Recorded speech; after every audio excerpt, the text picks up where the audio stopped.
another edition of the Secure Dynamics TechCast. With me, I have two former guests. I have Helen Patton, who is the CISO at Ohio State University. Welcome back, Helen. Thank you. And I have Mike Manrod, who is the CISO at Grand Canyon Education. Welcome back, Mike. Thank you, Ashwin. So the two topics for today, again, if you can budget that within 12 minutes, otherwise we'll get through one and get to the other. The first one is, if we were to take a look back, let's say over the last decade or so, and say, what are the security fundamentals that were prevalent, let's say, in the mid-2000s to where they are still equally relevant today? And what are the things that have completely been blown to smithereens and are completely irrelevant, and new things have taken its shape instead? Helen, why don't we start with you? I think a lot of the things that were there before are still there now. I was actually trying to think of the things that have blown away, and I'm not sure I think of any. Patching, asset management, like knowing your environment is still a thing, and I think it's even getting harder as more of our environments are spread outside of our footprint. I would put security awareness training in there. I think if you went back 20 years, it probably wasn't there as much, or if it was there, it was compliance training more than awareness training, but I think that's still a really super big part of it. All the basic, dare I say it, cyber hygiene things, they still apply. They still apply. Mike, your thoughts on what has remained the same? Yeah, I would agree completely. I've read some books by an author named Ken Wilber, who talks about the notion of as things mature, they transcend and include. And I really feel like the life cycle of security has definitely done that. The things that we were thinking about in the past have not gone away. And if anything, sometimes we need to go back to basics, because as we do more advanced things, sometimes it's those foundational elements we take for granted that begin to crumble. I will say there are obviously advanced controls that we need to be aware of, but we need to be aware of more things while also remembering the things of the past. So, Mike, continuing down that train of thought, right? That begs the question: okay, if let's say majority of things continue to quote unquote plague us, right?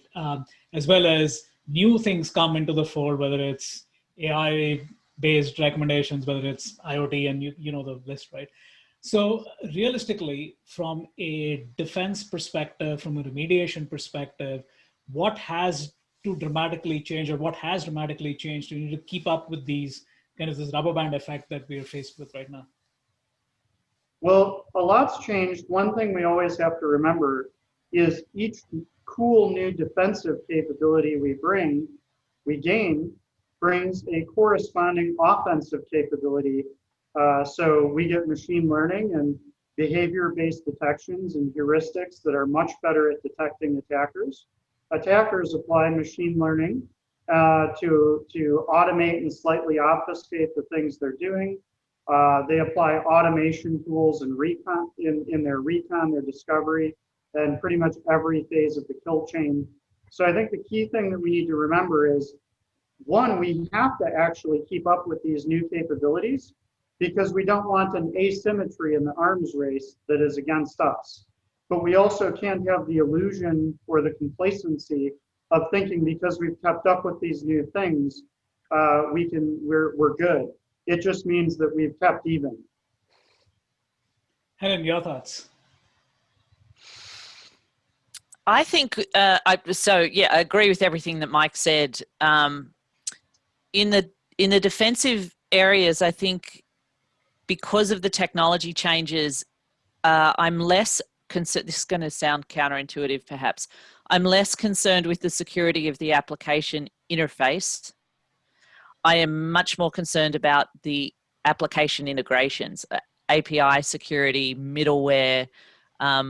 We have a pretty good view of the front door and we have a pretty good view of the back door, and there's a whole lot of stuff in the middle that I don't think our security tools have kept up with, or at least it still feels really duct tape and bubblegum sort of capabilities in making it all work together with our security stack.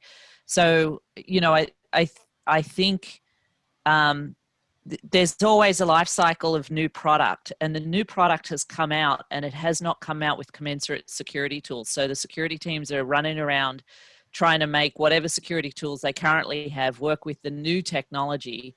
And then sooner or later, the security product market catches up.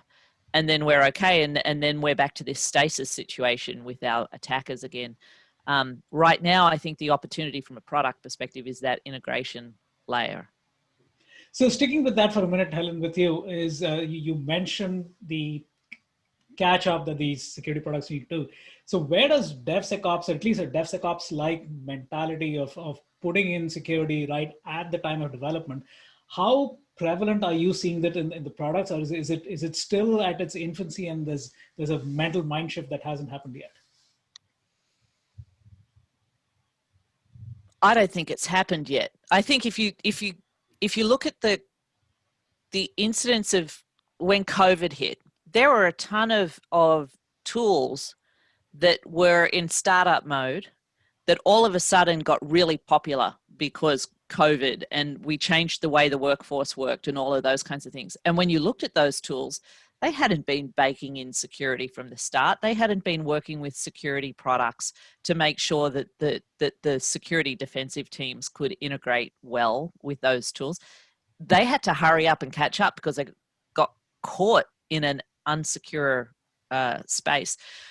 They've done a good job of catching up, but they had to play catch up. And I think there's a difference between DevSecOps in a corporation that is not a technology corporation and DevSecOps in a non-security vertical. But when we look at technology products, and when specifically we look at security products, they're not coming out with security baked in. They're just not. And so I think we have a lag. Mike, what do you say? I agree. There's definitely a lag. And any of us who've worked with or within startups understand the pressures there are not necessarily aligned with the product maturity goals we have when we want a secure product. Sometimes even if it's a security product, I mean, I've tested a few security products that you just find full of holes. It's like a block of Swiss cheese when you look close. But then at the same time, I mean, I have an optimistic view that it's in its infancy, but it's growing, at least with in-house development efforts. I mean, I know there's a lot more focus on DevSecOps. There's an ability to integrate security into the development pipeline so that developers are able to get feedback right away when they're developing software. QA can see that feedback and roll in security goals.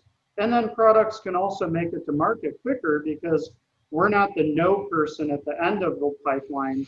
They've hopefully been building and developing and QAing to our specifications all the way through. So our final validation is, yep, you did a good job, or nope, and you can't complain about it because you knew back at step 3 that you skipped that this was wrong. So I feel like there's a maturing process that we're slowly growing towards.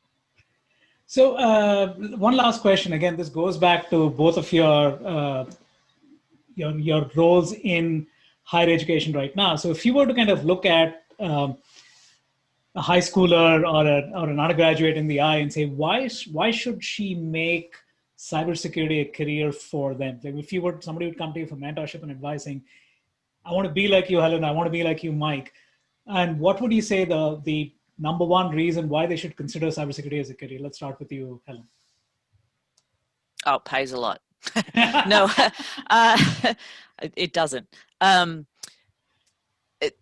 This is, boy, where do you start with that?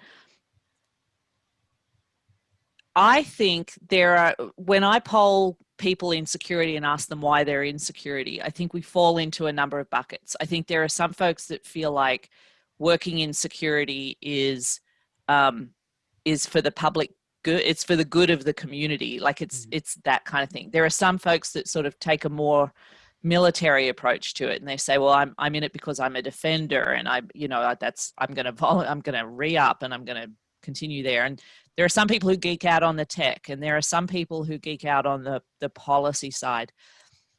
I think there isn't one answer for a high school student. I think what we've got to be able to put in front of high school students is a diversity of whys, and then let them decide whether their why aligns with our why. And right now we've been pretty monolithic in terms of what the why. Well, you're going to get into security because tech. Well, if you're not tech, or if tech as an end doesn't appeal to you, then security ain't going to be your thing. When I talk to high schoolers or college undergrads and I say there's more to security than coding, there is more to security than even hardware IT. There's policy, there's psychology, there is healthcare. There, like you name the industry, there's a cyber role to be played in it. And they go, "Oh, we'd never thought of it like that."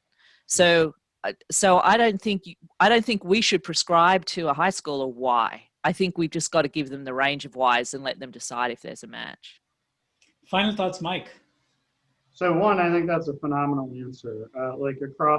I agree with Helen that across the spectrum of the vast topic of cybersecurity and technology in general, there's a lot of different whys.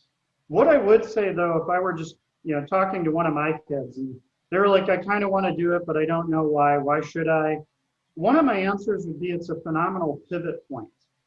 I feel like if you spend 5 or 10 years in cybersecurity, you do well at it, and you're young, and it's not where you want to stay forever, the foundational skills that you'll develop during that 5 or 10 years will pivot to so many other disciplines, both within tech and even outside of tech. So I would say as I talk to young people starting their careers, if you don't know what you want to do, pick something that's a really good platform for universal skill development in a direction you like, and then you'll discover your true passion and course correct over time.